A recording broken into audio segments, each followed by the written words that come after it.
Вот такая сувенирная рында латунная на кронштейне якорь. Рында сделана из латуни и крепится к стене вот на такой якорь. Здесь она закрепляется вот таким гвоздиком. Здесь вот так вот выглядит. Такой железный цепочка. Вот такой вот звук.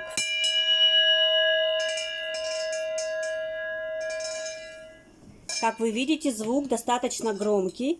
На рынду можно сделать надпись подарочную с вашим пожеланием или поздравлением. Более подробно у нас на сайте. Заказывайте также на сайте.